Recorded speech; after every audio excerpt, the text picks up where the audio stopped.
안녕하세요. 혼자 공부하는 파이썬 25강입니다. 오늘 강의에서는 182페이지에 있는 false로 변환되는 값, 183페이지에 있는 pass 키워드, 조금 더 나아가기에 있는 raise, not implemented error라는 코드, 마지막으로 도전 문제까지 해서 3장 조건문 부분을 끝내도록 하겠습니다. 조건문의 기본적인 흐름인 if, elif, else 부분은 이미 끝났기 때문에 추가적으로 남은 내용들을 자잘하게 회수하는 부분이라고 생각해 주시면 되겠습니다. 다른 자료형을 정수로 변환할 때는 int라는 함수를 사용하고, 다른 자료형을 부동소수점으로 변환할 때는 float 함수를 사용하고, 다른 자료형을 문자열로 변환할 때는 str이라는 함수를 사용한다고 했었는데요. 마찬가지로 다른 자료형을 불자료형으로 변환할 때는 불이라는 이름의 함수를 사용합니다. 그렇다면 어떤 자료형이 불로 변환될까요?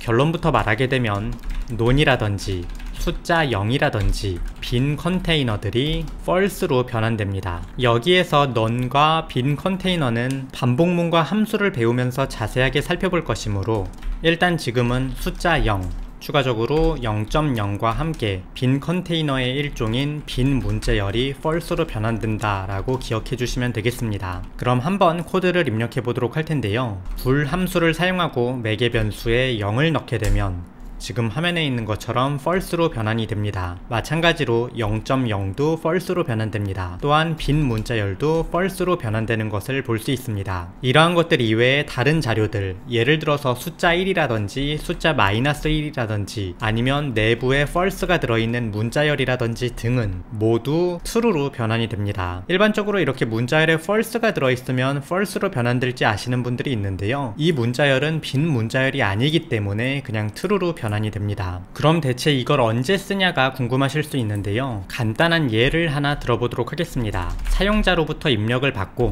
입력을 그대로 출력해주는 프로그램을 한번 작성해 보도록 하겠는데요. 사용자가 아무것도 입력하지 않았을 경우에는 프로그램을 다시 실행해 주세요 라는 문자열을 출력하게 만들어 보겠습니다. 일단 사용자로부터 입력을 받아야 되기 때문에 input 함수를 사용해야 될 것이고요. 입력해 주세요 라는 문자열을 출력하도록 하겠습니다. 이어서 이걸 i라는 변수에 넣어주도록 하겠습니다. 이어서 우리가 이전에 페이스북에서 댓글을 달 때 양쪽의 공백을 제거한다고 했죠. 일반적으로 입력을 받으면 양쪽의 공백을 제거하기 때문에 strip 함수를 사용해서 양쪽의 공백을 제거하도록 하겠습니다. 참고적으로 나중에 처음 보면 흠칫할 수 있는데요. input 함수를 사용하고 이를 i에 저장하고 뒤에다가 곧바로 strip을 썼죠. 그래서 이 위의 코드와 이 아래 코드는 같은 코드입니다. 나중에 보면 이렇게 함수를 연속해서 쓸 때 와 저게 뭐냐 라고 생각하는 경우가 있는데요. 지금 대충 눈도장 찍어서 익숙해질 수 있으면 좋겠습니다. 어쨌거나 입력을 모두 받았다면 이 i가 빈 문자열일 때 프로그램을 다시 실행해 주세요 라고 출력하도록 하겠고요. 빈 문자열이 아닐 경우에는 print 함수를 사용해서 입력한 내용은 무엇이다 라고 출력하게 만들겠습니다. 참고적으로 좀 쓸데없이 보일 수 있지만 이 아래쪽에 있는 입력한 내용을 출력하는 것이 이 프로그램의 주요 기능입니다. 그리고 이 위에 있는 것은 사용자가 입력을 잘못했을 때 입력을 다시 해달라고 요청하는 그냥 프로그램의 보완적인 기능입니다. 주요 기능이 아래에 있기 때문에 코드가 조금 좋아 보이지 않습니다. 따라서 이를 교체해 주도록 하겠는데요. 교체했다면 이 이퀄을 느낌표 이퀄로 바꿔서 조건을 수정해 주시면 됩니다. 이처럼 조건을 반대로 만들어서 if 조건문에 if와 else에 있는 구문을 변경할 수 있다 또 기억을 해주시면 좋겠습니다. 추가적으로 i가 빈 문자열이 아니다 라는 코드도 사용할 수 있겠지만 i가 빈 문자열이다 하고 여기에다가 not을 붙여주는 방법도 많이 사용되기 때문에 두 가지 형태 모두 기억을 해주시면 좋겠습니다. 추가적으로 또 굉장히 쓸데없어 보일 수 있지만 사실 요거는 좀 옛날 작성 방식이라고 생각을 해주시면 되겠고요.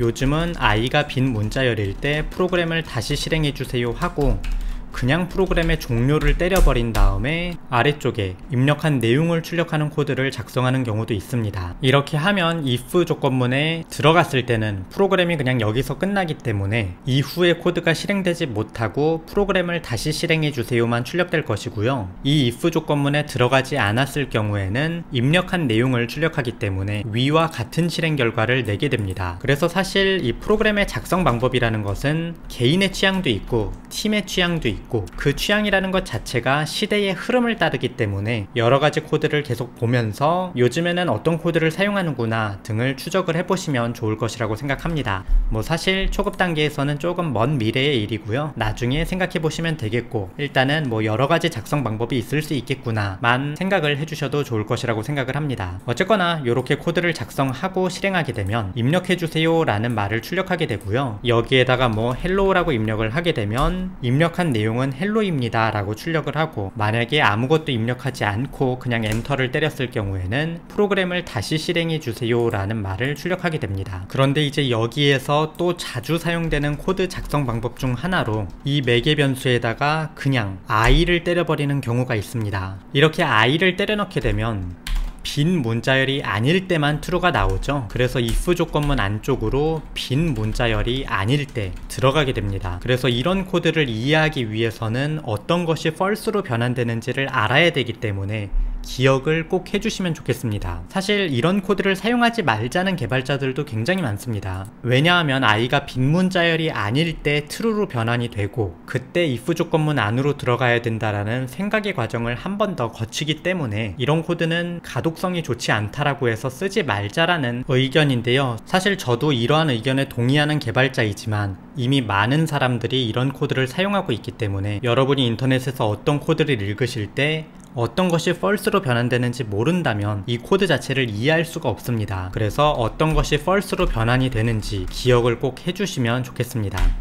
그래야 나중에 다른 사람들이 만든 코드를 더 많이 볼 수 있습니다. 그럼 한번 코드를 실행해 볼 텐데요. 코드를 실행하고 뭐 헬로우라고 입력을 하게 되면 이전과 마찬가지로 헬로우라고 출력하는 것을 볼 수 있고, 그냥 엔터를 때려버리면 프로그램을 다시 실행해 주세요 라고 출력하는 것을 볼 수 있습니다. 그럼 이어서 183페이지에 패스 키워드로 진행을 해보도록 하겠는데요. 프로그래밍을 하다 보면 일단 프로그램의 전체적인 골격을 잡아두고 내부에 처리할 내용을 이후에 작성하는 경우가 많습니다. 그러니까 예를 들어서 지금 이 코드에서 빈 문자열이 아닐 때 출력할 코드를 나중에 작성하겠다라고 하고 비워두는 경우가 있을 수 있다는 것입니다. 그런데 파이썬은 반드시 이 조건문 뒤에 스위트라고 하는 복합 구문이 와야 됩니다. 이 복합 구문이 오지 않게 되면 인덴테이션 에러가 발생하는데요. 한번 코드를 실행해 보겠습니다. 코드를 실행하게 되면 지금 화면처럼 인덴테이션 에러가 뜨는 것을 볼 수 있습니다. 그래서 여기를 0이라든지 뭐 빈 문자열이라든지 아무 걸로라도 채워줘야 되는데요.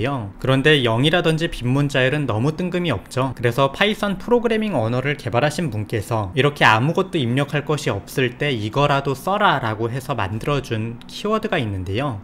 바로 패스라는 키워드입니다. 이렇게 패스라는 키워드를 적게 되면 이 부분에선 아무것도 하지 않고 넘어갑니다. 그래도 조건문을 구성할 때 이 내부에 스위트로서 작성하기 때문에 오류를 발생시키지 않을 수 있습니다. 그래서 요번에 이렇게 코드를 작성하고 실행해보면 코드가 문제없이 실행되는 것을 볼 수 있습니다. 그런데 이렇게 나중에 구현하겠다고 패스 키워드를 써놓고 완전히 그냥 머릿속에서 까먹어서 이 부분을 작성하지 않고 넘어가는 경우가 있을 수도 있습니다. 그래서 또 파이썬 프로그래밍 언어를 만드는 사람들은 나중에 할 것이다를 명시적으로 나타낼 수 있게 특수한 코드를 또 만들었는데요. 바로 레이즈 not implemented error입니다. 이렇게 코드를 작성하게 되면 프로그램의 실행은 정상적으로 이루어집니다. 왜냐하면 스위트는 구성이 됐으니까요. 다만 무언가를 입력을 해서 저 조건문 안으로 들어왔을 때 지금 화면처럼 오류가 발생합니다. 이 lazy라는 키워드는 강제로 오류를 발생시키는 키워드인데요. not implemented, 아직 구현되지 않았다라는 오류를 발생시키게 만드는 것입니다. 그래서 인터넷에서 코드를 보다 보면 이런 코드도 굉장히 많이 보실 수 있습니다. 그래서 이게 뭔지 잘 모르겠다라고 생각하지 마시고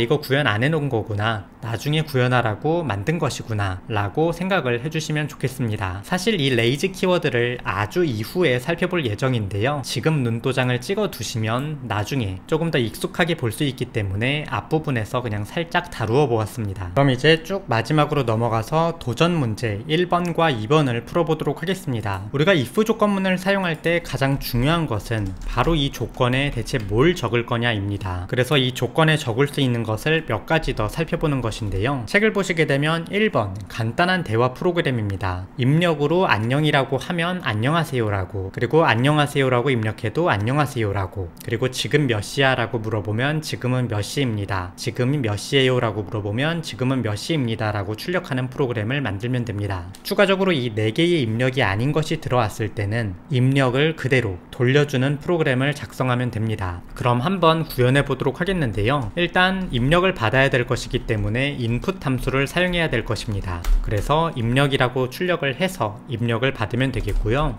if 함수를 사용해서 이 입력이 안녕이나 안녕하세요냐 아니면 지금 몇 시야 지금 몇 시에요 라고 구분만 할 수 있으면 됩니다. 조건을 구분하는 방법이 여러 가지가 있을 수 있는데요. 책의 힌트를 보면 in 연산자를 활용하라고 합니다. 그래서 안녕이라는 단어가 I에 들어있냐, 이때는 안녕하세요 라고 출력하면 될 것이고요. 이어서 몇 시라는 단어가 I에 포함되어 있으면 시간을 출력하게 만들면 될 것입니다. 시간을 구하는 코드는 조금 이따 넣도록 하겠고요. 이어서 아무것도 아닐 경우에는 그냥 입력을 돌려주도록 하겠습니다. 그래서 입력을 돌려주는 코드를 작성을 해서 지금 화면과 같이 구조를 잡아주시면 됩니다. 그럼 이어서 현재 시간을 구하는 코드를 구글에서 검색해서 복사해 오도록 하겠고요. today라는 것을 구했기 때문에 today.hour를 활용해서 시간을 추출할 수 있습니다. 이 녀석 같은 경우는 이전에 배웠던 F 문자열을 활용해서 출력하도록 하겠습니다. 이렇게 작성하시면 도전 문제 1번의 코드가 완성이 되는데요. 아쉽게 코드를 실행해도 REPL잇에서는 한글 입력이 안되기 때문에 결과를 확인할 수 없습니다. 따라서 코드를 살짝 수정해 보도록 하겠는데요. hi라고 입력을 하거나 또는 hello라고 입력을 한다면 이때 안녕하세요 라고 출력하게 만들겠고요. time이라는 글자가 포함이 되어 있을 때 시간을 출력하게 만들어 보겠습니다. 이렇게 코드를 작성하고 실행하면 지금 화면과 같이 출력을 하게 되고요. hello라고 입력하면 안녕하세요 라고 출력하는 것을 볼 수 있고, 이어서 what time이라는 형태로 출력을 하면 지금은 몇 시입니다 라고 출력하는 것을 볼 수 있습니다. 그럼 이어서 도전 문제 2번 나누어 떨어지는 숫자, 본문에서 홀수 짝수를 구하는 방법을 배웠으므로 이를 응용해서 숫자를 입력하면 그 숫자가 2, 3, 4, 5로 나누어 떨어지는지 확인하고 출력해보는 프로그램을 구현해보라고 합니다. 그럼 한번 구현을 해보도록 하겠는데요. 정수를 입력받아야 되기 때문에 int 함수와 input 함수를 조합해서 정수를 입력받으면 될 것입니다. 이어서 if 조건문에 나머지 연산자를 활용해서 2로 나누어 떨어진다, 이 경우에는 2로 나누어 떨어지는 숫자입니다. 그리고 이것이 아닌 경우에는 2로 나누어 떨어지는 숫자가 아닙니다 라고 출력하는 이 코드를 여러 번 복사해서 사용해 주시면 될 것입니다. 2로 나누어 떨어지는 경우, 3으로 나누어 떨어지는 경우, 그리고 4로 나누어 떨어지는 경우, 마지막으로 5로 나누어 떨어지는 경우까지 코드를 작성해 주시면 프로그램이 정상적으로 완성이 됐습니다. 그래서 나머지 연산자를 활용해서 무엇으로 나누어 떨어지는 숫자를 확인할 수 있다, 요걸 한번 체크해 주시면 좋겠습니다. 어쨌거나 273이라고 입력을 하면 273은 2로 나누어 떨어지는 숫자가 아닙니다. 3으로 나누어 떨어지는 숫자입니다. 4로 나누어 떨어지는 숫자가 아닙니다. 5로 나누어 떨어지는 숫자가 아닙니다 라고 출력하는 것을 볼 수 있습니다.